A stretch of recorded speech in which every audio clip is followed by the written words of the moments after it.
marcado no nosso coração que a gente sempre queira mais aprender da sua palavra, que um espaço muito bom para a gente fazer isso é na escola bíblica dominical, tá?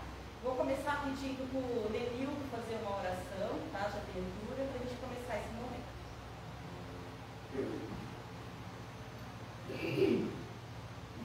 Grandioso Deus, eterno Pai, nós mais uma vez expressamos, ó Pai, a nossa imensa alegria de estarmos aqui na Tua Casa. Te agradecemos, Senhor, por esta noite abençoada que o Senhor nos concedesse. Te agradecemos, Senhor, por essa semana de trabalho. E também te agradecemos, Senhor, porque temos esse privilégio, Pai, de ainda podermos, ó Pai, graças a Deus, estarmos nos reunidos, ó Pai, em Teu nome, para te adorar, louvar e aprender mais do Teu santo bendito. Nesse momento, colocamos a Tua serva, a Patrícia, Pai, que está à frente do Teu trabalho nesta manhã. Ela seja de igual modo, ó Pai, abençoada pelo filho do Teu Santo. Te agradecemos, ó Pai, também pela vida de cada irmão, de cada irmã, de cada criança, ó Pai, que se dispôs a estar aqui hoje nesta manhã. Nós pedimos que o Senhor esteja abençoando também, ó Pai, grandemente a vida daqueles nossos irmãos queridos, ó Pai, que não puderam estar aqui nesta manhã, ó Pai. O Senhor sabe o motivo de cada um, mas nós pedimos também, ó Pai, que o Senhor nos esteja abençoando, guardando, protegendo, ó Pai, de qualquer mal, ó Pai. Que o Senhor também esteja recuperando aqueles que estão enfermos, ó Pai, ajudando aqueles, ó Pai, que estão se recuperando, ó Pai, na sua saúde, que eles possam também, logo mais breve possível, estar conosco aqui, ó Pai, reunidos em alegria, ó Pai, para louvar o Teu santo nome. Logo mais também, ó Pai, onde teremos a nossa escola dominical, a nossa aula, nós colocamos o Teu servo, o pastor Everton, que ele possa de bom modo, ó Pai, também ser ungido e abençoado e dirigido pelo Teu santo nome. Pai, nós pedimos a Ti, ó Pai, o Teu perdão pelas nossas faltas, pelos nossos pecados, para que nós possamos, ó Pai, em paz, ter uma íntima comunhão contigo. É o que nós pedimos, te agradecemos nessa manhã, abençoada. Amém. Vamos louvar o nosso Deus com o cântico. Só um minuto.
O Lenil está com a Bíblia nova, tá conhecendo a Bíblia aí, gente. Peraí. Está empolgado com a Bíblia nova. Salmo 127. Então eu vou ler os ímpares e vocês leem os pares, tá bom? Vamos lá?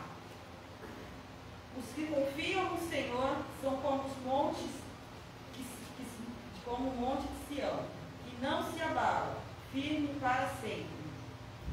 Como em volta de Jerusalém estão os montes, assim o Senhor restaura o seu povo, desde agora e para sempre. O cetro dos ímpios não permanecerá sobre a sorte dos justos, para que o justo não estenda a mão à iniquidade. Faz o bem, Senhor, aos bons e os retos do coração. Quanto aos que se desviam para sendas tortuosas, levam-as, Senhor, justamente como os malfeitores. Paz sobre Israel. Irmãos, refletindo sobre esse texto, tem uma frase muito interessante de um pastor, que ele fala que a Bíblia ela é mais atual do que o jornal de amanhã. Por que eu estou trazendo essa frase? Essa frase foi escrita para o povo de Israel em uma época que não dá para a gente conseguir imaginar quanto tempo isso foi. Porém, ela é totalmente podendo ser aplicada para os dias de hoje. O ser humano em geral, quando eu falo ser humano, a gente se coloca nisso, a gente gosta de ter certezas. A gente não gosta de incertezas. A gente gosta de ter o nosso emprego fixo. A gente gosta de saber o que a gente vai fazer amanhã, o que a gente vai fazer à tarde, o que a gente vai fazer à noite. A gente gosta de ter uma casa para que a gente possa voltar, poder descansar, ter uma cama que a gente possa inclinar a nossa cabeça. Isso é normal de todo ser humano. A gente não gosta de incertezas. Agora a gente gosta de saber o que será o nosso futuro. E isso não é diferente com o povo de Deus. Nos momentos de incerteza, isso abala o nosso coração, a gente fica frágil, a gente fica temeroso no futuro. E como a gente vai ter certezas em todos esses momentos que a gente está vivendo? É momento de crise econômica, é momento de pandemia. Aí nem está acabando a pandemia, já vem uma guerra que está acontecendo lá longe, mas os efeitos a gente já está sentindo. Como a gente ter certeza desse momento que a gente está vivendo? A incerteza, a aflição, os medos, tomam conta do nosso coração mesmo. Não deixa de ser algo normal, inclusive no povo de Deus. O que a gente tem que entender é que, assim como aconteceu com aquele povo de Deus lá em Israel, acontece com a gente. A gente não deixa de passar por batalhas, a gente não deixa de passar por sofrimentos, a gente não deixa de passar por lutas. Deus nunca, em nenhum momento da sua palavra, Ele prometeu que a gente não iria passar por lutas. Em nenhum momento da sua palavra, Deus prometeu que a gente não iria passar por momentos de adversidade. O que Ele prometeu foi o quê? Que Ele estaria com a gente na frente da batalha. E não é qualquer Deus. O mesmo Deus que estava com aquele povo lá na frente de batalha, o Senhor dos Exércitos, como eles conheciam, é o mesmo Deus que está hoje na frente das nossas batalhas. Ou seja, o mesmo cenário. As preocupações poderiam ser diferentes? Poderiam. Mas as aflições, as adversidades, o sofrimento era o mesmo. O mesmo sentimento que assolava aqueles corações, podia ser um contexto diferente. Também assola os nossos corações. E o Senhor não muda, é o mesmo Senhor. Nesse texto aqui, não dá exatamente para saber em qual momento que o povo de Israel estava passando. Não dá para saber, por exemplo, se o povo estava sendo escravizado por outro povo. Não dava para saber se estava tendo um rei malvado. Se a gente olhar lá no livro de Reis, a gente vai ver que tantos reis que fizeram o que era mal perante o Senhor dominou sobre Israel. Não dá para saber em qual momento exato o povo de Israel estava passando. Ou estava tendo uma tensão, ou tinha um povo inimigo lá, talvez os filisteus tivessem estar ameaçando aquele povo de invasão. Não dá para saber ao certo qual que era o momento que eles estavam passando. O que dá para saber é que era um momento de dificuldade, um momento de incerteza, um momento de adversidade que eles estavam passando. Qual o objetivo desse salmo? O objetivo desse salmo é encorajar o povo. Encorajar o povo para que eles lembrassem quem era o Deus deles. Para que aquele povo de Israel lembrasse tudo que Deus já havia feito por eles, toda a proteção, tudo que Deus tinha feito por eles. E hoje não deixa de ser a mesma coisa. Esse texto a gente pode trazer para a nossa vida, para encorajar o povo de Deus. Naquela época, quem era exclusivamente o povo de Deus? O povo de Israel. Hoje, quem que é o povo de Deus? Propriedade santa, exclusiva do Senhor. É os cristãos, aqueles que colocam a sua vida diante do trono de graça do sacrifício do Senhor Jesus Cristo. Não deixa de mudar, é o mesmo planejamento. Antes, o povo de Israel. Hoje, o povo de Deus, os cristãos. Não dá para saber ao certo quem foi o autor desse salmo. Lá não fala, muitos salmos são escritos pelo rei Davi, outros pelos filhos de Corá. Esse não dá para saber. Tudo que se possa falar quem escreveu esse salmo vai ser especulação. O que dá para saber é que era um salmo de romagem. O que é um salmo de romagem? É bem essa palavra mesmo. Lembra romaria. Muitos chamavam de salmo de ascensão, salmo de degraus.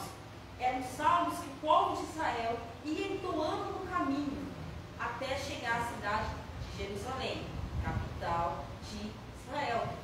Tinha 3 festas no povo de Israel.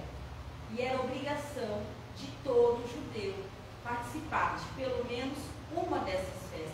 Então, não importava onde o povo estava. Ele tinha que sair de onde ele estava, ser no mesmo país distante, um país muito longe, e ir pelo menos uma vez por ano em Jerusalém. Esse caminho, irmãos, se você for ver todo o contexto histórico, eles passavam por tempestades, eles passavam por terrenos montanhosos, povos inimigos que estavam ameaçando eles. E no meio do caminho, eles iam entoando esses cânticos, lembrando por que eles estavam indo para Israel. Quem era o Deus que eles estavam seguindo? Não era qualquer Deus, era o Senhor dos Exércitos. E esse texto dá para a gente tirar algumas lições de como nós cristãos, hoje, assim como aquele povo de Israel, deve agir em meio aos momentos de dificuldade, em meio aos momentos de incerteza, em meio a esses momentos de adversidade, em meio a esses momentos que angustiam o nosso coração. Primeiro, em meio a esses momentos, devemos lembrar das promessas que o Senhor tem nos feito. Quem está com o texto aberto pode ler lá.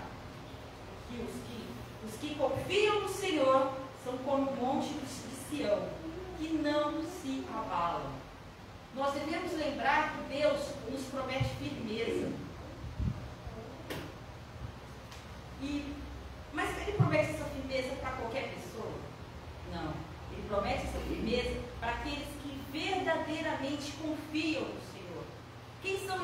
confiam no Senhor.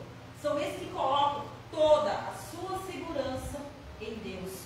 Eles não se desviam nem para a direita, nem para a esquerda. Todas as suas ações estão firmadas em Deus. Esses são os que confiam no Senhor. Eles mantêm seus olhos fixos na promessa. Eles têm certeza de onde está firmada a sua fé. O mundo ele traz uma definição muito sobre fé, que fala que fé é um salto no escuro. Tem um pastor, muitos conhecem, que é o pastor Augusto Nicodemus, que ele fala que ele nunca viu uma frase tão fora de contexto bíblico.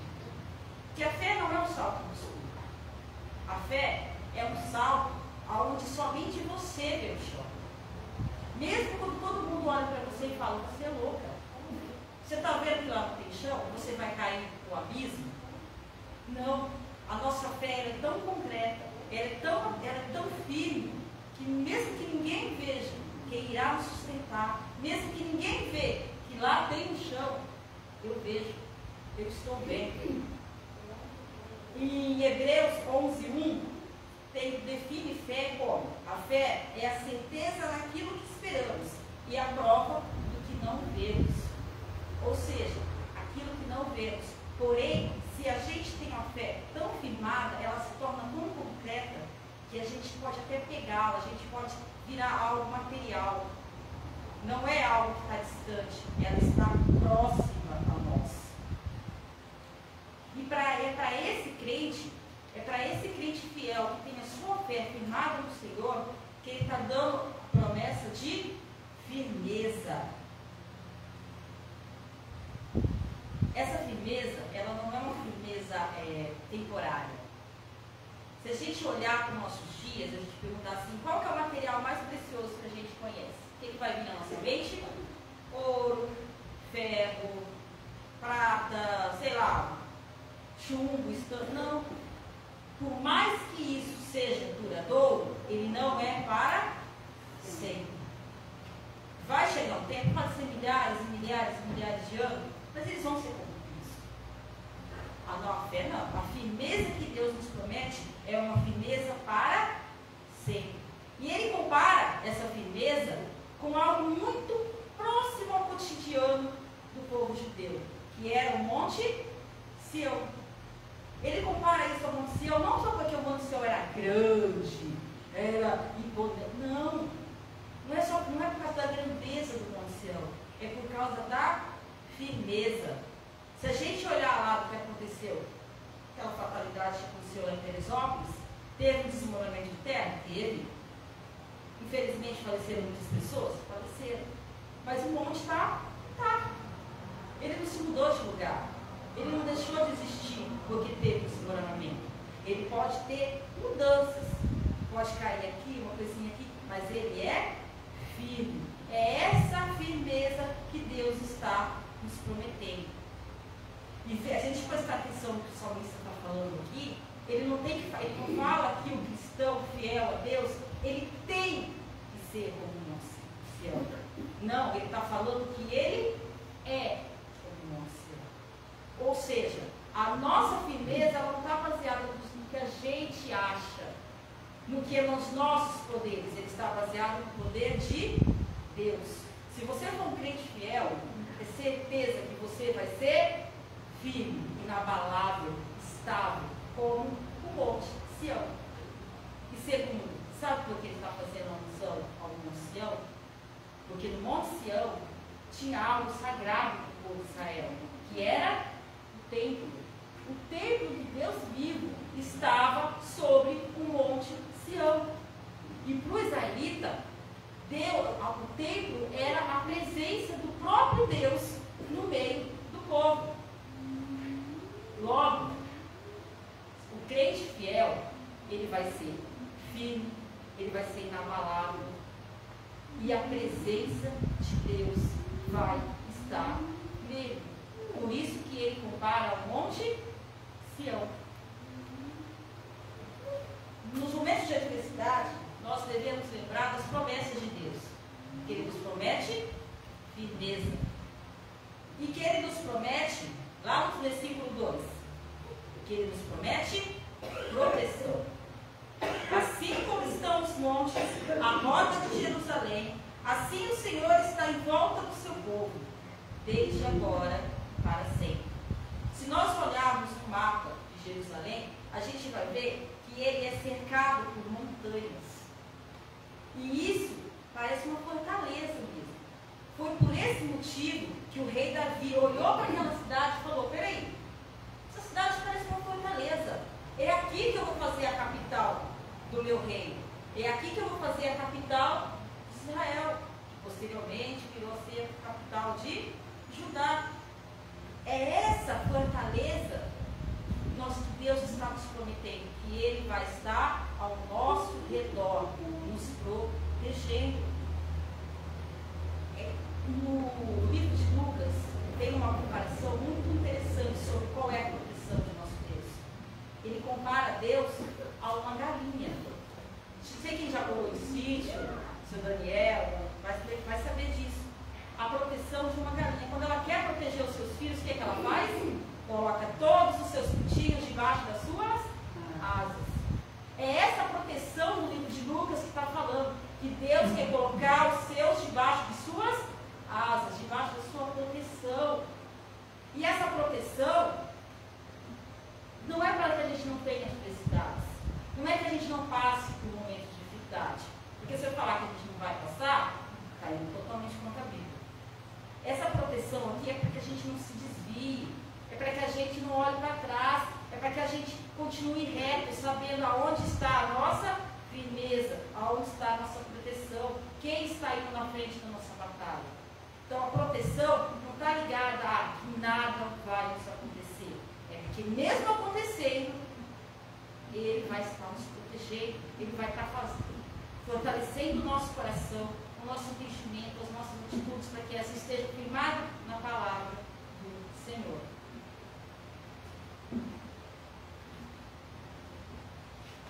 O que adiantaria se Deus nos salvasse e se Deus não nos mantivéssemos firmes na sua palavra? A gente se desvia. A gente é fraco, a gente é ser humano, a gente olha para trás. Então, por isso, a gente tem que sempre agradecer a Deus pela nossa salvação e principalmente para que Ele nos mantenha firme, não só por hoje, não só por amanhã, mas para todo sempre, porque se não for por Ele, a gente se desvia. Se não for pela sua proteção, a gente se desvia. Então, nos momentos de adversidade, a gente tem que lembrar que Deus, das suas promessas, promessa de firmeza, promessa de proteção e promessa de livramento. Livramento do quê? Livramento do mal mesmo, do inimigo. Porque o cetro da impiedade não permanece sobre a sorte dos justos, para que o justo não estenda suas mãos para a iniquidade.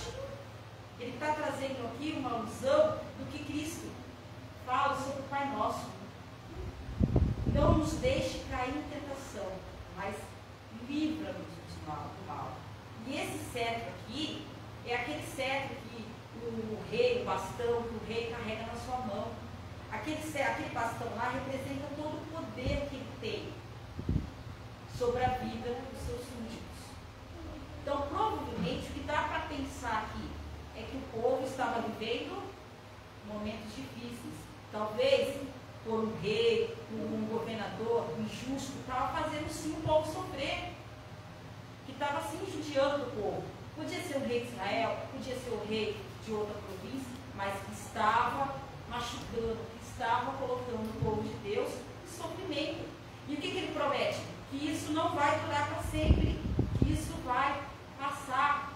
E o que ele fala? Que isso não vai durar para sempre, por quê? Porque senão até mesmo aquele que é justo, aquele que é fiel, pode se desviar. Por quê? Porque Deus nos conhece, Ele sabe da nossa fraqueza. A nossa força não está na gente, a nossa força está nele. Quem pode ler para mim Mateus 24, 21, 22? Aquele que encontrar, ler. E depois, tocando no coração de outro irmão, que possa ler 1 Coríntios 10, 13.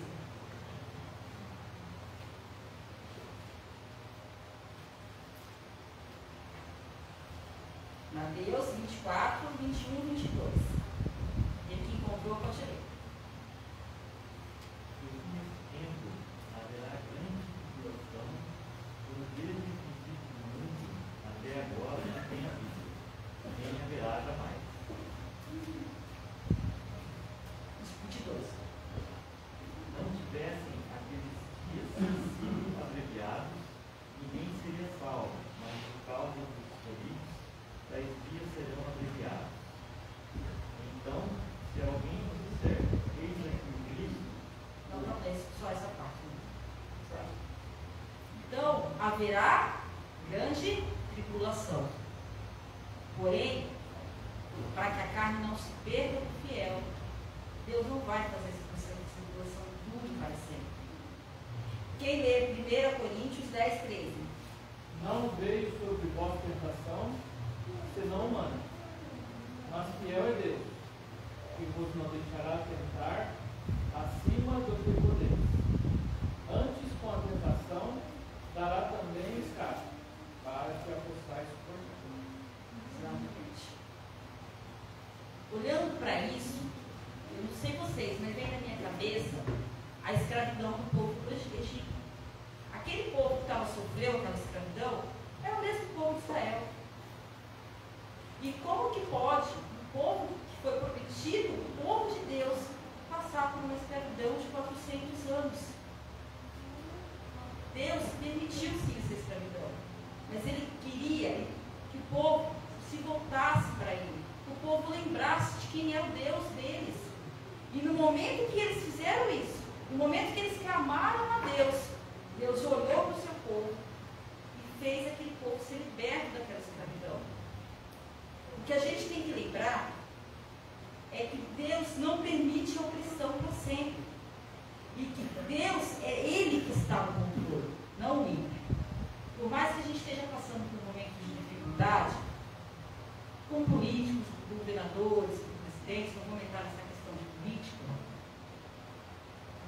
Deus é Deus que está no controle. É Ele que está na frente de todas as coisas. A gente nunca pode esquecer disso. Então, nos momentos de dificuldade, nós devemos lembrar das promessas de Deus, o que Ele tem prometido para nós. E nos momentos de dificuldade, no momento de sofrimento, no momento de incerteza, nós devemos orar a Deus. Marcos, quando você está trabalhando e você tem algum problema com alguma máquina que você está lá trabalhando, e por algum motivo aquilo foge ao seu entendimento, ou você tem que tomar uma atitude que você depende de outro, o que você faz? Exatamente. Você procura quem? Seu encarregado. Você procura alguém que tem um poder maior do que você. Não é assim com a gente? Quando a gente tem alguma decisão aqui, não é comigo, hein? Preciso procurar meu gerente, eu preciso procurar alguém que saiba mais do que eu. Por que a gente não faz isso com Deus? Muitas vezes, o nosso encarregado, o nosso chefe, ele está ocupado, ele está numa reunião, ele está viajando. Aí, a gente tem que entrar na fila para conversar com ele. Com Deus, não. Com Deus, a gente tem livre acesso. Só basta falar, basta buscar intimidade. Quando não tiver palavras, a gente chora, Ele conhece nosso coração. Por que a gente não faz isso? Por quê? Porque nós estamos buscando uma intimidade com Deus nos momentos de dificuldade. Nos momentos de incerteza, a gente não está buscando intimidade com o Senhor. Deus é o único que tem poder nesses momentos. Quando nos falta força, é Ele que a gente deve buscar. É essa intimidade que a gente deve recorrer, que a gente deve correr atrás.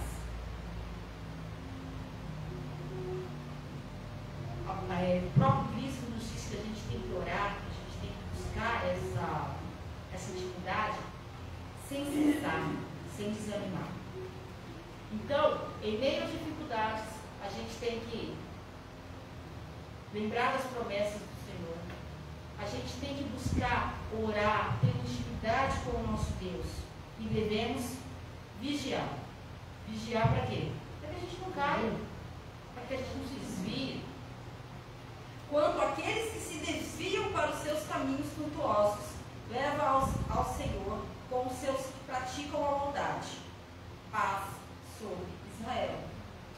Quando a gente se desvia, quando a gente se esquece qual é o nosso foco, quando nossos olhos não estão firmados na palavra, quando a gente só vê problema, quando a gente só vê dificuldade, quando a gente esquece onde está a nossa certeza, quando a gente não vê mais o chão, quando a gente começa a dar razão para aquele que não está vendo também, que não está vendo a fé, esse momento a gente está desviando.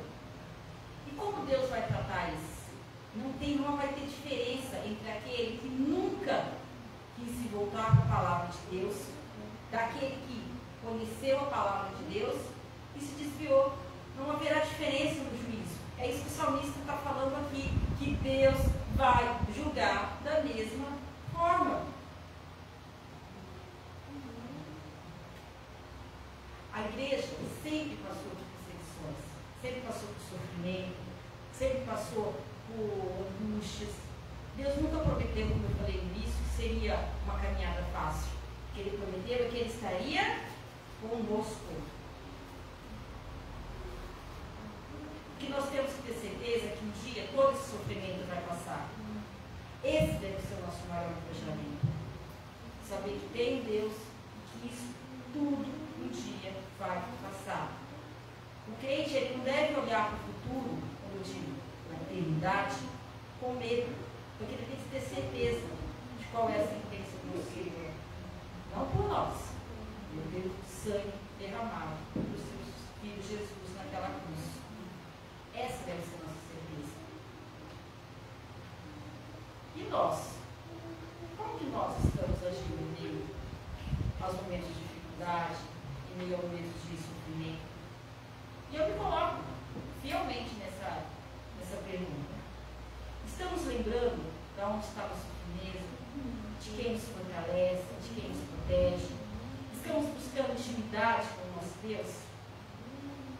O que nós não podemos esquecer é que a maior promessa que poderia ter sido feita, ela já foi cumprida. Ela já foi consumada. Quando Deus mandou Cristo morrer naquela cruz. Essa foi a maior promessa. Não há maior promessa do que essa. E ela já foi cumprida, ela já foi consumada. Se a gente olhar para aquele povo lá, eles tinham o Monte Sião. Eles tinham, para eles, a presença de Deus lá naquele templo. Hoje nós não temos aquele Monte Sião, nós não temos aquele templo. Mas nós temos Deus, o próprio Deus vivo, vivendo dentro de nós, que é o Espírito Santo. O Espírito Santo que nos transforma, que nos capacita, que nos ajuda a confiar cada vez mais no Senhor. Que nos ajuda a ter certeza de que é Ele que vai estar com a gente nos momentos de dificuldade. Então, que nós possamos confiar nas suas promessas, buscar intimidade com Deus, vigiar a todo momento. Buscar a justiça e a retidão de coração, que eu falo no próprio Salmo. Buscar um relacionamento íntimo com Deus. Que nosso Senhor nos permita passar por esses momentos de dificuldade, de incerteza, que tanto assola nossos corações, e que a gente não esqueça de onde está firmada a nossa fé, de onde está firmada a nossa proteção, e de onde nos vem o livramento. Tá bom? O Éder vai ensinar, vai finalizar só com uma música, aí eu já passo a palavra dele, não sei se vocês perceberam, que eu trouxe o pau mais dele.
seja fiel, né? Em sua palavra. Para viver sem Ele, a gente não consegue. Pode se assentar, meus irmãos. Vamos nos lembrando dos nossos pedidos, né, de oração. Lembrando dos nossos irmãos que estão necessitando de nossas orações. Trago aqui mais uma vez sobre o BD Antônio, como já tenho trazido, que é o filho de um pastor, reverendo Jean. Ele nasceu com um probleminha no coração e ele está na luta, lutando aí para a vida, com a vida, né? Que continue a orar para ele. Orar também pela irmã da nossa irmã José Luzia, que está em recuperação também. A Ítala, que está em recuperação. Ontem nós estivemos lá com ela, visitando o João, a Ítala, a Letícia, foi uma bênção, João. Também o seu Carlos da Dona Zeni, que está lá internado. Ainda não tem previsão de alta, mas ainda já está bem. A Zeni mandou uma foto para a gente de lá. Continuamos a orar por ele. Orar pela minha prima Fernanda, que ela está internada. Orar pela Silvia, né, Josi? Pela recuperação dela também. E o reverendo Coine, que a Dona Zeni sempre traz para nós, ele também está em recuperação. Não está muito bem de saúde, ele fez uma cirurgia. E ele tem bastante coisa aí na saúde dele, bem debilitado. E também os aniversariantes da semana. Os irmãos têm algum aniversariante? Eu sei que acho que tem a Dona Dalva Lopes. Dona Luísa faz essa semana? Não? É o seu Daniel? Que dias, Daniel? Terça-feira. Terça-feira é dia 22. Seu Daniel. Tem a minha neta, Disney. Vai fazer dia 25. Dia 25. Essa semana agora vai ser escolhida. Ontem foi o aniversário da Júcia, irmão do Aldair.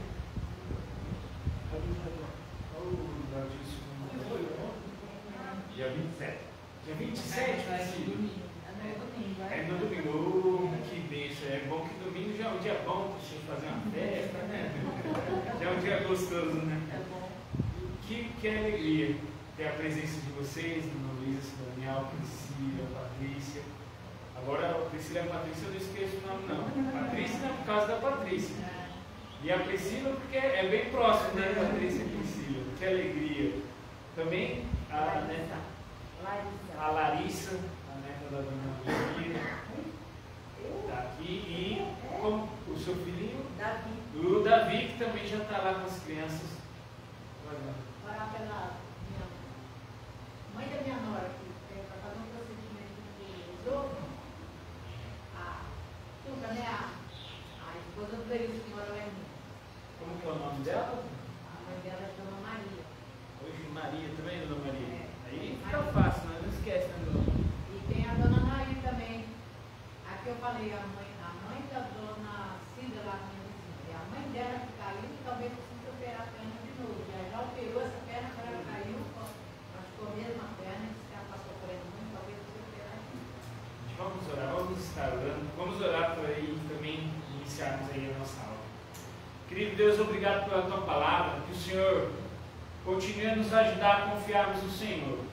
Porque o Senhor diz que aqueles que confiam no Senhor, pode acontecer qualquer coisa, qualquer problema, qualquer tempestade, e nós não seremos abalados, porque nós teremos o Senhor na nossa vida, como nosso protetor, nosso Salvador, aquele que vai nos guiar pelos caminhos, ó Pai. Lembramos por esses nomes que aqui trouxemos, pela recuperação da saúde do Antônio, do bebê Antônio, filho do reverendo Jean, da Luzia, irmã da Josi, da nossa irmã, da Ítala, do seu Carlos, da minha prima Fernanda, da Silvia, do reverendo Coine, da Dona Maria, que a Dona Maria trouxe aqui, a Dona Nair, que o Senhor esteja recuperando a saúde dessas pessoas. Que o Senhor esteja colocando, Senhor, a tua mão, a tua cura na vida dessas pessoas.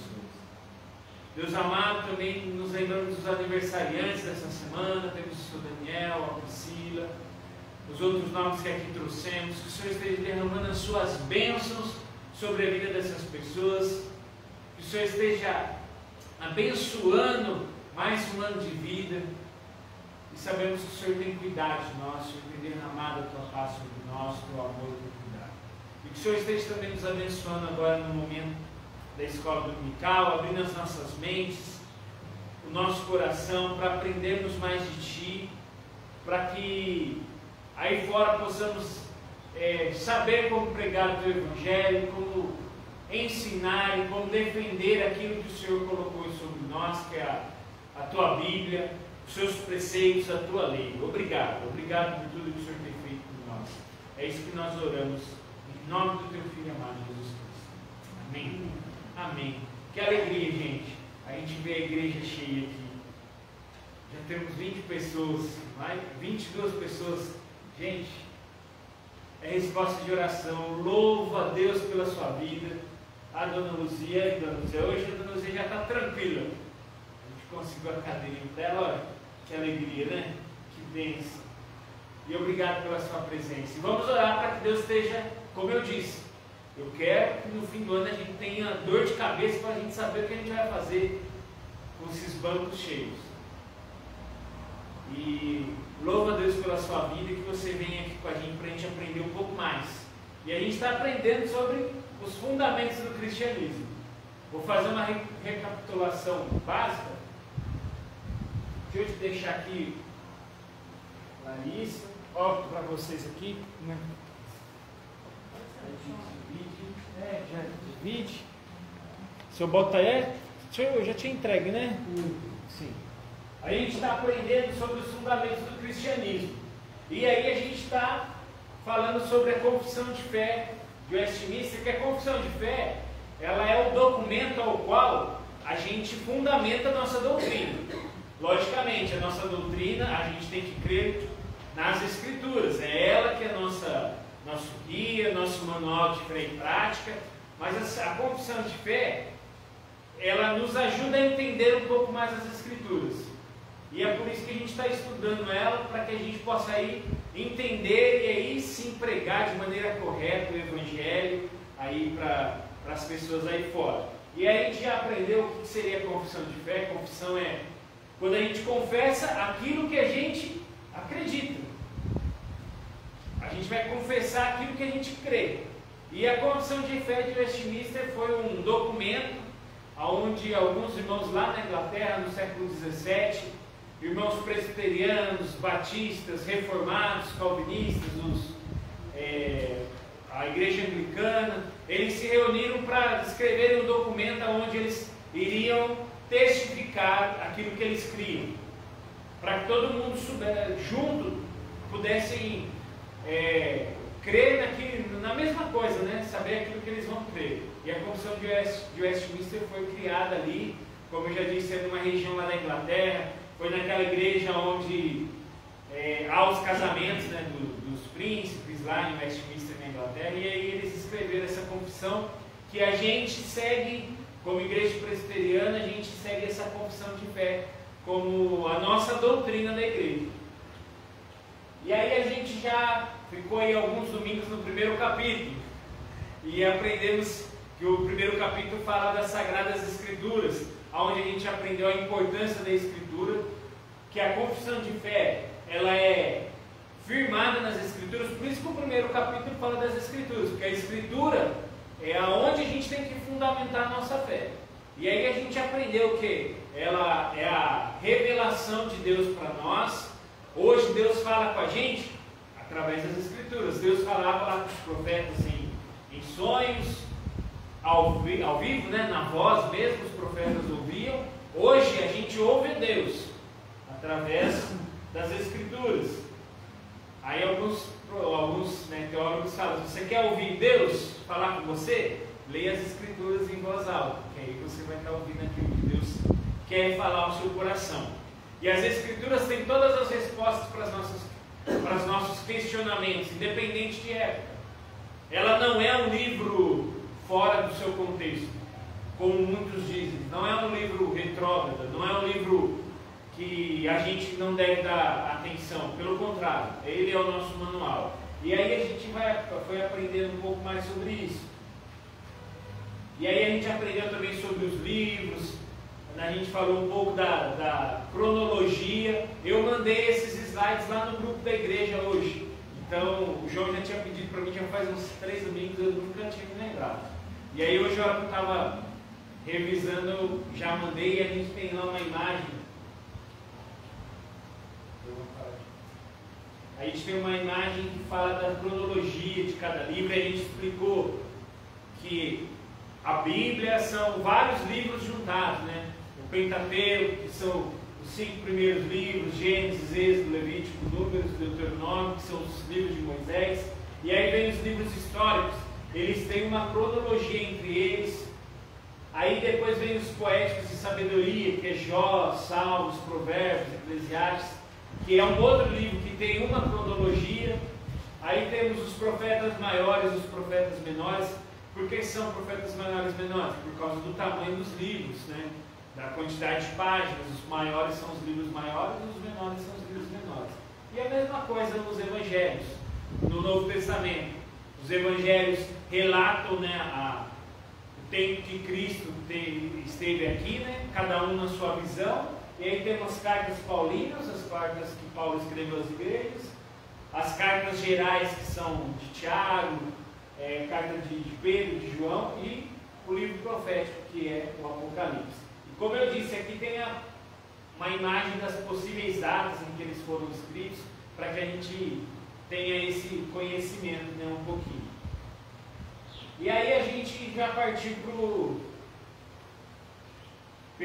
segundo capítulo, que é de Deus e da Santíssima Trindade, que a gente veio falar um pouco, que a gente está falando sobre quem Deus é, e aí a gente vai adentrar também para discutir sobre o que é a Trindade, que é algo que muitas vezes a gente gera dúvidas, a gente não sabe entender como que Deus é 3, é 1 e é 3, a gente acredita em um Deus, a gente acredita em 3 deuses, e aí a gente está aqui para entender um pouquinho, e a gente partiu, semana passada a gente já começou, e para variar a gente ficou só no primeiro parágrafo, né, Marco? Para variar. Então a gente viu que Deus é o alicerce e a base para a existência humana. Deus é a nossa base, Deus é o nosso foco de existência. Nós existimos porque Deus permitiu que nós existíssemos. Nenhuma palavra da Bíblia procura explicar Deus, porque Ele é tido como certo. Deus não tem como ser explicado. Deus existe. Ele é o grande eu sou. Não tem como a gente querer defender a existência de Deus, porque Ele é o grande eu sou. E aí a gente viu que na Bíblia existem várias figuras de linguagem. Deus é Espírito, Deus é luz, Deus é amor, Ele é o grande eu sou, como Ele diz lá para Israel, lá em Êxodo. E aqui essa é uma frase de um autor que é o C.S. Lewis, que eu acho muito importante, muito linda. Quando se trata de conhecer a Deus, toda iniciativa depende de Ele que se faz conhecido. A gente não vai conhecer, saber algo sobre Deus que Ele não queira que a gente saiba. Se tem coisas que a Bíblia não diz, quer dizer que a gente não precisa saber. A gente não precisa conhecer, porque Deus não quer. Não adianta a gente querer adivinhar ou pressupor coisas que Deus não quer de nós. E aí a gente partiu para o primeiro parágrafo, que fala das lições que a gente pode aprender, que Ele é o nosso único Senhor, Ele é o nosso Deus. Os atributos que a gente falou novamente, dos atributos comunicáveis e incomunicáveis de Deus. E a gente falou dos atributos incomunicáveis, que Ele é imutável, Ele é eterno, Ele é incompreensível para nós, Ele é onipotente, onisciente, onipresente. Deus está em todo lugar, Deus conhece a nossa mente, o nosso coração. O inimigo não sabe o que passa na nossa mente, mas Deus sabe. Por isso que quando alguma coisa ruim vem na nossa mente, não é o inimigo que coloca, é o nosso coração que é pecaminoso e pensa em coisas ruins. Mas o inimigo, ele vê as nossas atitudes, os nossos olhares. É como eu disse, né? A gente, não é pecado a gente achar uma pessoa bonita. O homem achar uma mulher bonita, a mulher achar uma homem bonita, a gente está andando na rua, a gente olha assim, nossa, que moça bonita. Aí a mulher fala assim, nossa, que moço bonito. Não é pecado, mas aí a hora que a gente passa de novo e a gente olha a segunda vez, que aí a intenção ruim que vem, aí que é o pecado. E aí está na nossa mente. E aí o diabo sabe das nossas intenções e aí que ele vai saber das nossas fraquezas. E aí ele vai atacar onde a gente é fraco. Onde a gente é fraco. Mas só Deus conhece o que passa na nossa mente e Ele sonda a nossa mente e o nosso coração. Os atributos pessoais, que são os atributos comunicáveis, que nós enxergamos e nós podemos buscar isso. Deus é santo. Eu e você podemos buscar ser santos. Buscar a santidade, fazer aquilo que é perfeito. Deus, ele é cheio de amor. Nós podemos nos encher de amor e buscar sermos iguais a Deus nesse quesito. Não que nós vamos ser iguais, mas a gente tem uma busca para sermos iguais. Gracioso, misericordioso, bondoso, justo. Esses são os atributos comunicáveis de Deus, atributos que eu e você podemos buscar ser iguais. E aí a gente fez essa pergunta: quais os atributos de Deus, morais de Deus, que estão presentes na nossa vida? Eu e você temos amado as pessoas? Eu e você temos buscado ser santos, buscado ser misericordiosos, justos, bondosos? E aí a gente deixou essa reflexão para a gente na última aula. Hoje nós vamos partir para o parágrafo 2. O parágrafo 2. Está aí a página 5 da apostila aí que a gente está seguindo aí. Página 5. Diz assim o parágrafo 2. Deus tem em si mesmo e de si mesmo toda a vida, glória, bondade e bem-aventurança. Ele é autossuficiente em si e para si, pois não precisa das criaturas que trouxe à existência. Não deriva delas glória alguma, mas somente manifesta a sua glória nelas e por elas, para elas e sobre elas. Ele é a única origem de todo ser. Dele, por ele e para ele são todas as coisas, e sobre elas tem ele soberano domínio para fazer com elas, para elas e sobre elas tudo quanto ele quiser. Todas as coisas estão patentes e manifestas diante dele. O seu ser é infinito, infalível, independente da criatura, de sorte que para ele nada é contingente ou incerto. Ele é santíssimo em todos os seus conselhos, em todas as suas obras e em todos os seus preceitos. Da parte dos anjos e dos homens e de qualquer outra criatura, lhe são devidos todo culto, todo serviço, toda obediência que lhe ouve por bem existir deles. Meus irmãos, Deus, ele é por si só. Por si só. O que significa, primeiro ponto que a gente vai debater, o que significa ter vida em si mesmo? Quem pode abrir para a gente aí João 5,26? Quem achar pode ler. O Evangelho de João, capítulo 5, versículo 26.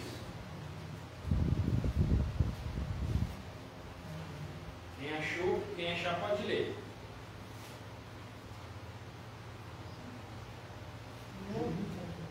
João 5,26.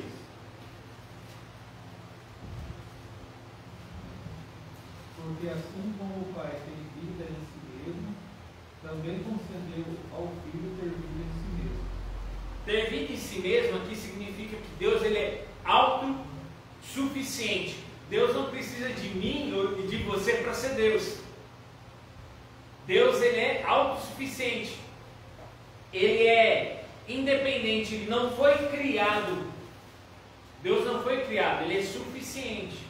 Assim como Deus não foi criado, Jesus também não foi criado. Jesus foi gerado à essência de Deus. A essência de Deus. Então Deus não precisa de mim, de você para existir. Por isso que a gente não tem que ficar querendo impor o nosso querer a Deus. Porque Deus, ele é autossuficiente. Ele tem vida nele mesmo.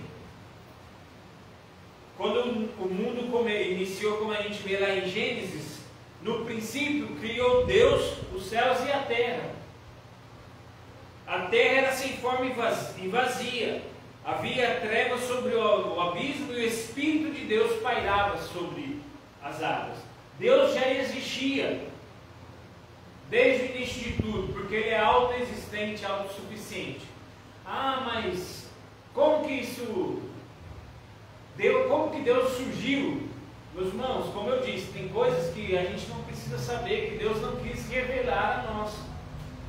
Mas nós já sabemos que Deus é autossuficiente e não precisa de mim, de você para nada. Para nada. Pelo contrário, nós que necessitamos dele. Nós que necessitamos dele. Um outro ponto que a gente pode ver, Deus, ele é um ser carente que precisa de alguma coisa. Como eu já disse, como eu já dei um spoiler, Deus não precisa da gente para nada. Para nada. Quem pode abrir aí em Atos 17 e ler os versículos 24 a 25? Atos 17, 24 e 25. Quem achar aí pode ler para a gente.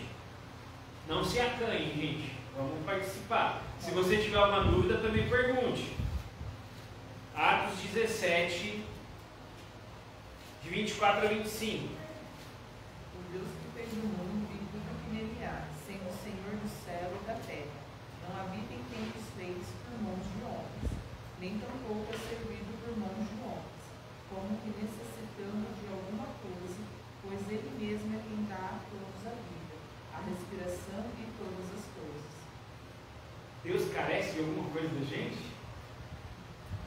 Não. Ele é que nos fez. Ele não é feito por mãos humanas. Por isso que a gente tem que tomar cuidado com ídolos, com esculturas aonde a gente coloca a nossa devoção. Porque Deus, ele não é criado por mãos humanas. Deus, ele não está presente somente aqui na igreja. Que a gente às vezes olha para a igreja e acha que a igreja é o único lugar onde a gente vai encontrar Deus. Não, Deus está com a gente em todo lugar. A igreja serve para nós estarmos aqui juntos, reunidos para adorarmos a Ele. É isso. Deus está presente em todo lugar. E Ele não carece de nós. Como eu já disse, pelo contrário, nós que carecemos dele. Lá em Romanos 11, 36, diz, porque dele, e por meio dele, e para ele são todas as coisas. A ele toda a glória, eternamente. Porque dele, por meio dele, foi criada todas as coisas. É a ele toda a honra e toda a glória. Ele não carece de nada de nós. Nós que carecemos do amor dele, da benevolência dele, da misericórdia dele. Eu e você que temos que pedir para que Deus olhe para nós e tenha misericórdia da gente nesses momentos que nós estamos vivendo. Deus não carece de nada de nós, de nada. Existe algo que Deus não saiba e que pode pegar Deus de surpresa? Em Romanos 11, antes desse versículo que eu disse para vocês, 11:36, temos o versículo 33 e 34. Diz assim: ó profundidade da riqueza, tanto da sabedoria como do conhecimento de Deus, que são insondáveis os seus juízos e quão inescrutáveis os seus caminhos.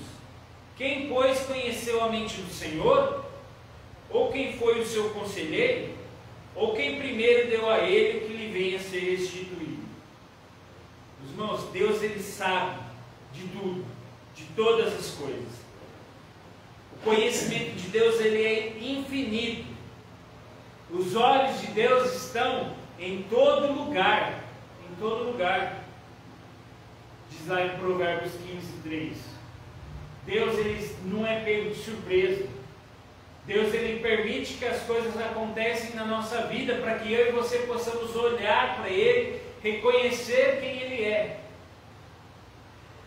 reconhecer o poder, o senhorio de Deus sobre nós. Deus já sabia dessa pandemia que nós estamos vivendo. Deus não foi pego de surpresa. Quando algo acontece em nossas vidas, Deus não é pego de surpresa. Ele permite para que nós possamos olhar para Ele, voltarmos a nossa vida a Ele, buscarmos Ele cada vez mais. A gente não pode achar que Deus não sabe, não sabe o que está acontecendo com nós. É aquela história que eu já disse aqui do barbeiro lá. Né?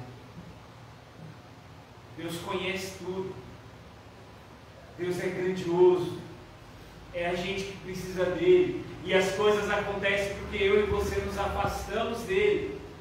E aí essas coisas ruins vão acontecendo na nossa vida, no nosso dia a dia.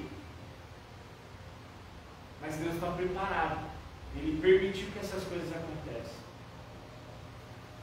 O conhecimento dele é infinito. Eu e você que não temos sabedoria e conhecimento das coisas. Por isso que muitas vezes a gente sofre, a gente padece, porque a gente não entende que Deus está no controle de tudo na nossa vida. Independente dos sofrimentos, das dificuldades que a gente passa, Deus está no controle da nossa vida. Por isso que a gente tem que colocar Ele na frente. A gente tem que entender, como eu sempre digo, a gente está nesse mundo aqui do quê? De passagem. E a gente tem que se preparar para o retorno de Cristo. E a gente tem que buscar o retorno de Cristo. Orar para que Cristo volte, para que a gente possa ir para o novo céu, para a nova terra, onde a gente não vai ter sofrimento nenhum. Imagine um lugar onde a gente não vai ter mais dor, Dona Luzia, onde a gente pode ficar em qualquer lugar. Imagine um lugar onde a gente não vai ter mais sofrimento, onde a gente não vai mais chorar por tristeza ou por alguma coisa. Por isso que eu e você temos que propagar o Evangelho para que abrevie a volta de Cristo e a gente possa estar aqui reunidos, mas lá na glória, onde não vai ter sofrimento nenhum. Então, diante de um Deus tão glorioso, o que nos cabe como criaturas e seus filhos? Quem pode abrir lá no Salmo não, pode abrir em Apocalipse 5, 12 e 13. Quem achar pode ler para a gente. Apocalipse 5, 12 e 13. A gente viu que Deus, Ele é autoexistente, que Deus não precisa da gente, pelo contrário, nós precisamos dele. Deus, ele não pode ser pego de surpresa. E o que eu e você devemos fazer? Quem achou o Apocalipse 5 pode ler para a gente.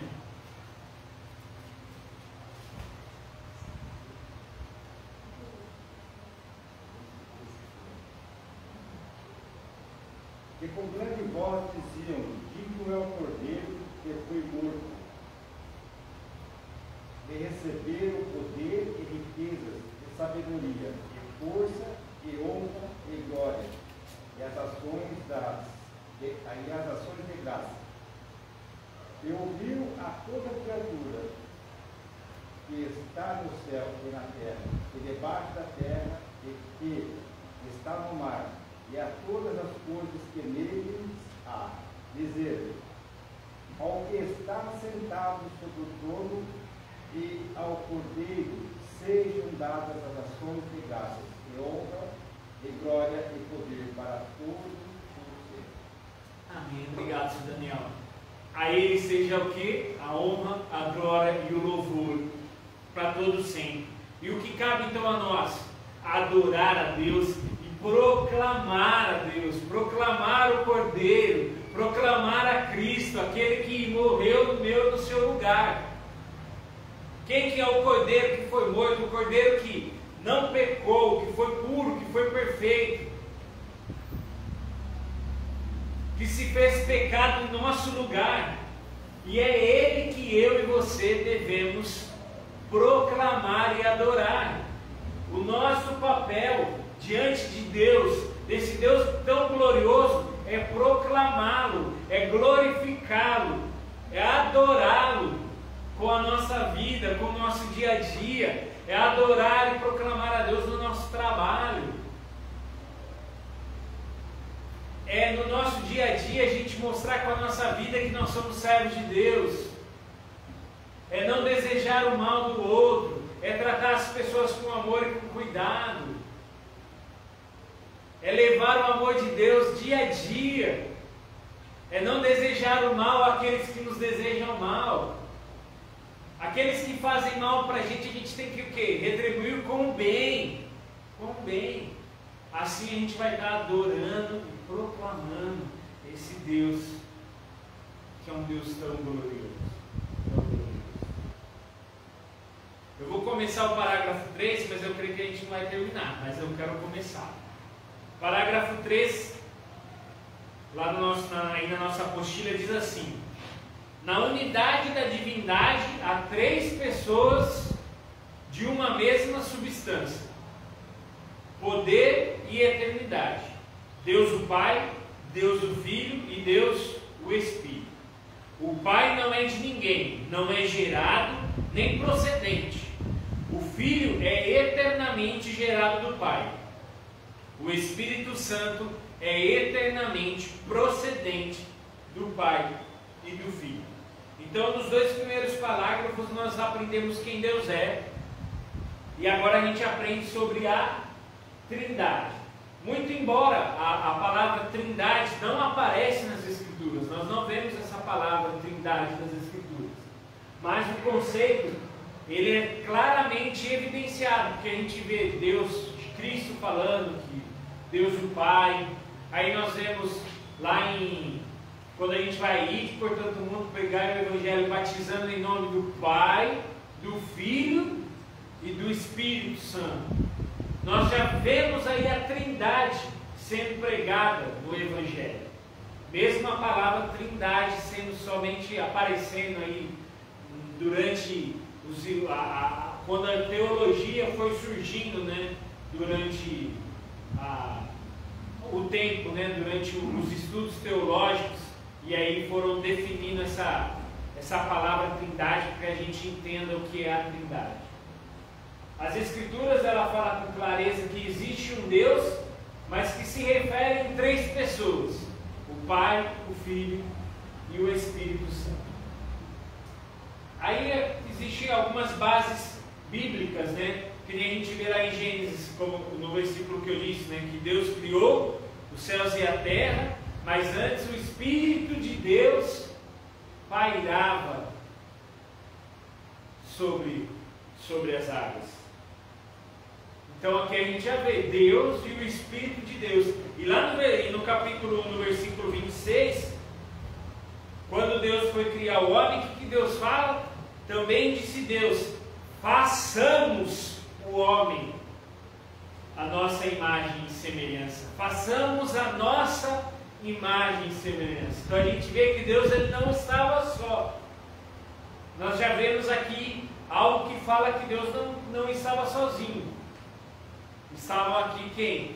Cristo Jesus, como a gente vê lá em 1 João.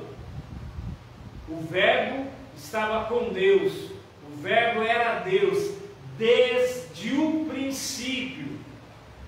Desde o princípio. Desde o princípio.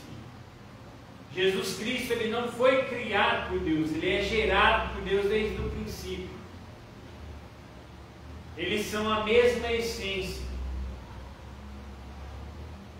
São a mesma essência. Se você quiser, lá no nosso grupo tem todos esses slides, aí a gente pode ir procurando, né, nos versículos para ir confirmando aí um pouquinho sobre isso. Mas na próxima semana eu vou recapitular esse capítulo 3. Então, quais são as diferenças e semelhanças entre as 3 pessoas da Trindade?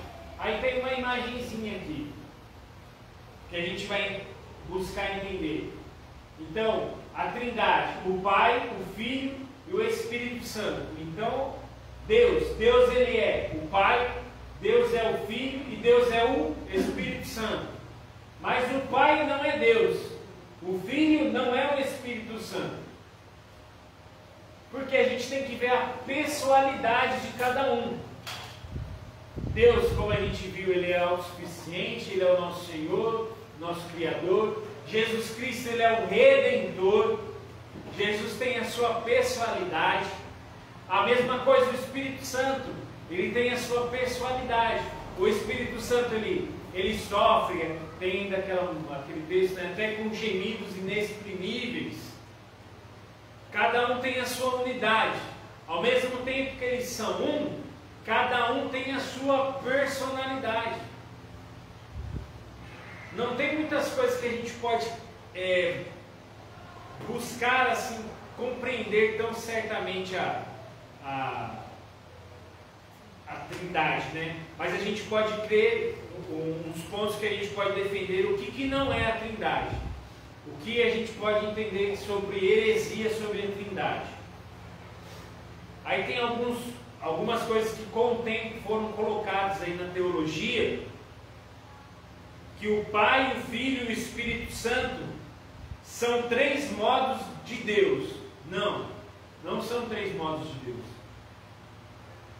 O Espírito Santo não é um Deus que é Espírito, ou Jesus não é um Deus que foi homem. Não, eles são a mesma coisa. Eles são a mesma coisa.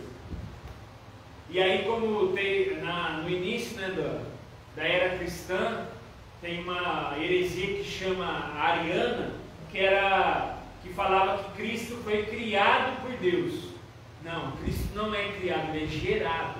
Há uma diferença, criado somos nós. Se a gente fala que Jesus Cristo foi criado por Deus, a gente quer igualar Cristo a nós, que somos criaturas.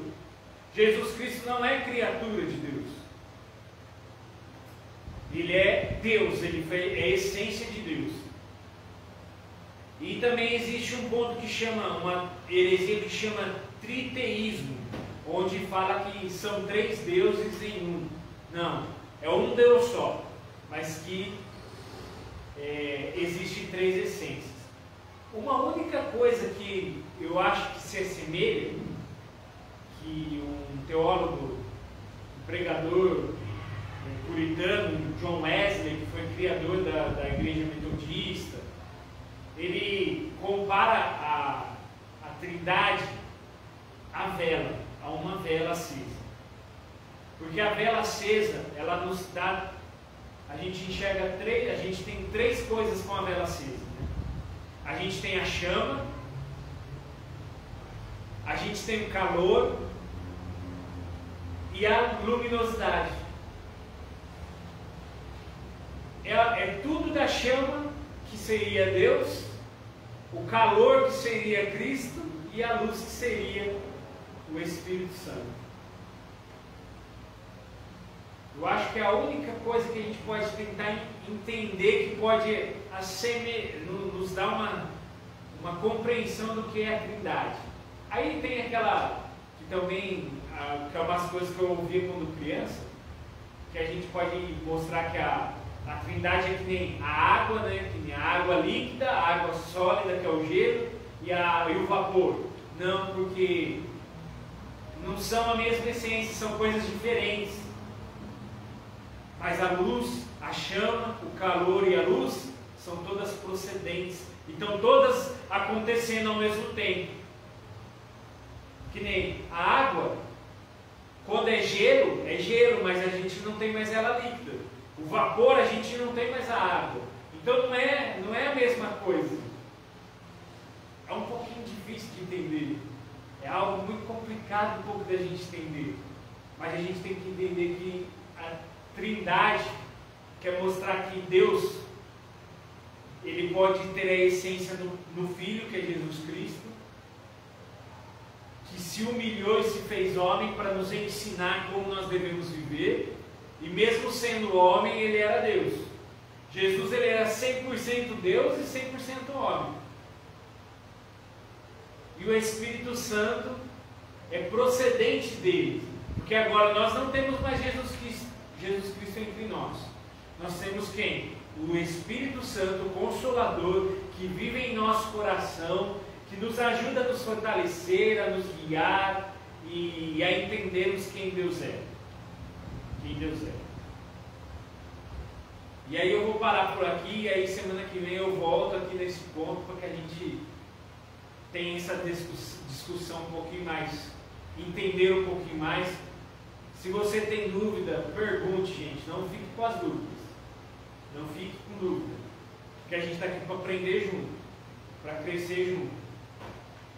Tá? Para a gente compreender um pouco mais sobre o que Deus quer de nós, a entender o que somos e o que nós queremos. Então, o Pai, ele não é gerado, o Filho, ele é gerado por Deus, e o Espírito Santo é aquele que é procedente do Pai e do Filho. E aí, só para a gente ir encerrando, qual que é o papel de cada pessoa da Trindade na salvação da nossa vida? Qual que é o papel? O Pai, que é o Deus Pai, ele planejou e criou todas as coisas. Todas as coisas foram planejadas de Deus. Como a gente aprendeu que ele é autoexistente, ele é glorioso e não depende de nós. O Filho, ele executou e nos aproximou de Deus. Porque nós nos afastamos com o pecado, e o Filho, ele veio para assumir a forma humana e nos aproximar de Deus. E o Espírito Santo é aquele que aplica os benefícios de Cristo na nossa vida. E aí a gente tem que crer e buscar o Espírito Santo, para que o Espírito Santo nos fortaleça, para que o Espírito Santo nos guarde, nos guie, nos proteja de todo mal. De todo mal. Não é surpresa que a doutrina da Trindade é difícil de ser explicada e compreendida. Pois a natureza de Deus, ela é o que? Incompreensível. A gente só vai compreender aquilo que Deus quer que a gente compreenda. E tem coisas que a gente, como um pastor, Marcelo, que é um pastor da igreja presbiteriana de Bauru, ele fala para mim, a Bíblia fala, então a gente não tem que saber. Pronto. Ai, mas a gente quer entender desse jeito. Não, a Bíblia não nos mostrou, Deus não nos revelou. Então, não cabe a nós querer saber essas coisas. A gente tem que entender que Deus é incompreensível para nós. Tudo que a gente precisa saber dele está nas Escrituras. Além disso, a gente não vai saber. E a gente tem que agir como? Com a fé. Porque a nossa fé precisa concordar com a nossa razão, quando a razão não compreende. Por que hoje a gente muda? Há alguns problemas na nossa geração, com os pensamentos de hoje em dia. É porque as pessoas querem agir muitas vezes pela razão. E a fé, ela não é, por muitas vezes, racional. A fé, como a Patrícia diz, a fé é acreditar naquilo que a gente não vê. É acreditar que a gente vai pisar num abismo, mas a gente está sendo protegido por Deus. E é por isso que a gente tem que acreditar e confiar na fé. E a Trindade é um desses pontos que a gente tem que crer e entender que Deus quer de nós. Que nós temos um Deus que Ele é o Deus Pai, Deus Filho, Deus Espírito Santo. Cada um tem a sua função, mas Deus é um só. É um só. Amém? Difícil, né? Difícil. Mas estamos aqui para aprender junto. Aí semana que vem a gente já dá mais um passinho adiante. Eu dou uma recapitulada aqui e a gente vai entrar no capítulo 3 dos eternos decretos de Deus. Eu acho que a gente vai ficar aí mais umas 2 semanas nele também, para a gente ir caminhando aos poucos. E como eu disse, se você teve dúvida, pergunte, não tenha vergonha, não tenha medo, porque a gente não sabe de tudo. E a gente está aqui para aprender junto. Para aprender junto, para que quando a gente for questionado aí fora, a gente saiba responder. A gente saiba o que falar e como pregar a Cristo. Amém? Gente, que alegria mais uma vez estar aqui com vocês. Não nos esquecendo que hoje nós temos o culto noturno, e nós possamos estar aqui para adorarmos, glorificarmos a Deus, juntos louvarmos e entoar louvores para a glória e honra dele. E hoje o pastor vai começar uma série de estudos no livro de Atos, que a gente vai aprender com os apóstolos a buscar a verdadeira comunhão. Então a gente vai caminhar com os apóstolos através do livro de Atos, para que a gente aprenda com a igreja primitiva como a gente deve viver como igreja hoje. Amém? Vamos orar para a gente encerrar nosso discurso. Então, querido Deus, obrigado. Obrigado, Senhor, pela presença de cada um aqui, pela vida de cada irmão, de cada irmã. Obrigado, Senhor, porque a gente viu o seu cuidado, o seu amor. E nos ajude, Senhor, a entendermos aquilo que o Senhor quer de nós. Nos ajude a entender, Senhor, a Tua palavra, a Tua revelação, para que a gente possa pregar o Teu Evangelho de maneira reta, verdadeira, para que através das nossas vidas Jesus Cristo seja conhecido, o Evangelho seja pregado. Abençoe o nosso domingo, abençoe a vida de cada um aqui, de cada irmão que não pôde estar, e que o Senhor esteja incomodando os corações, para que os irmãos possam vir aqui, juntos com a gente, aprender, para que esses bancos aqui estejam lotados, para a honra e glória do Teu nome, Senhor, para que possamos buscar a verdadeira comunhão, para que a igreja presbiteriana de Duartina seja exemplo aqui nessa cidade, para que o Seu nome seja proclamado através de nós, através das nossas vidas, através do nosso agir, da nossa boca. Nos proteja nesse dia e nos traga, Senhor, para o culto à noite, para que juntos possamos adorar, para que juntos possamos glorificar o Teu nome. Para a honra e glória do Teu nome que nós oramos, em nome do Teu Filho Jesus Cristo. Amém. Amém e amém. Receba a bênção. O amor do Deus, Criador dos céus e da terra, que a graça do nosso Senhor e Salvador Jesus Cristo e as consolações do Santo Espírito de Deus seja derramada sobre a sua vida, hoje, amanhã e para todos sempre. Amém. Amém e amém. Deus abençoe o seu domingo. Faça uma última oração e eu vou estar ali para cumprimentá-lo, para lhe dar um abraço. E obrigado mais uma vez pela sua presença. Eu creio que, assim como o meu coração está alegre, o coração de Deus está alegre com a presença de vocês aqui. Amém?